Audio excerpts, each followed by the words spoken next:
For this next assignment, you will need a bag that you can fit on your head. No, I'm not joking, but more like a hat, not like this.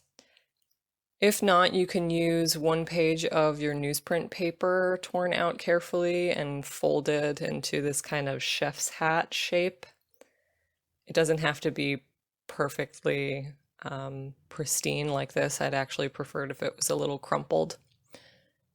Or you could even use a towel. Basically, you're trying to add verticality to the shape of your head. The second thing you need to do is set up to draw yourself using two mirrors. Why two? You're going to be drawing an unfamiliar view of your head.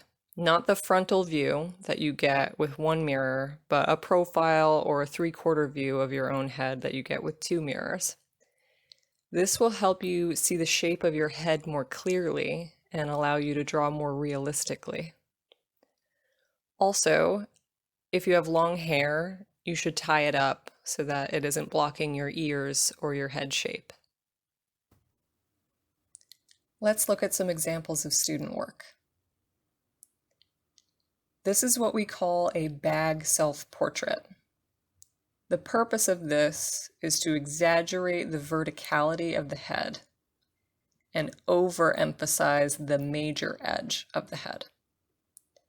Remember how I talked about the major edge of a box in the contour example video? Well, there's a major edge to everything. The red line vertically traveling through the figure on the left shows the major edge. This shows what is closest to the viewer. It's a lot easier to see on simple geometric shapes.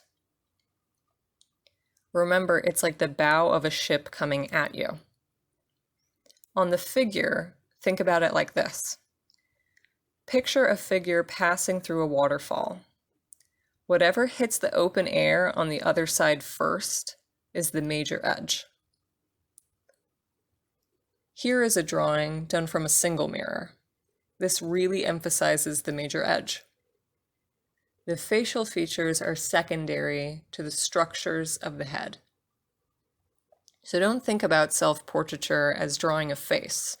Think about it as building a head. Look at how they've lined the edge of the bag up with their temples. That's what I want you to do.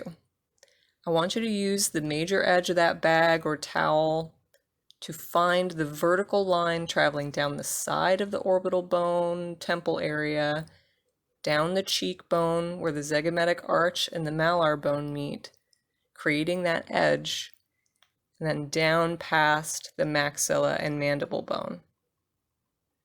This is our introduction to facial planes.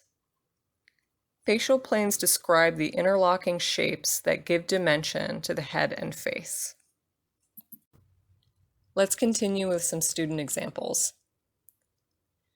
This student has tied their hair back so that we can see their ear and their head shape. And they've very delicately described the major edge. Also, take note of the planes. The planal structure of the bag goes into the planal structure of the face. They're described in the same way.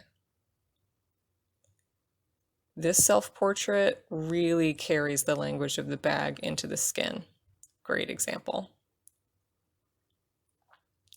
Here is yet another example of great emphasis of the major edge.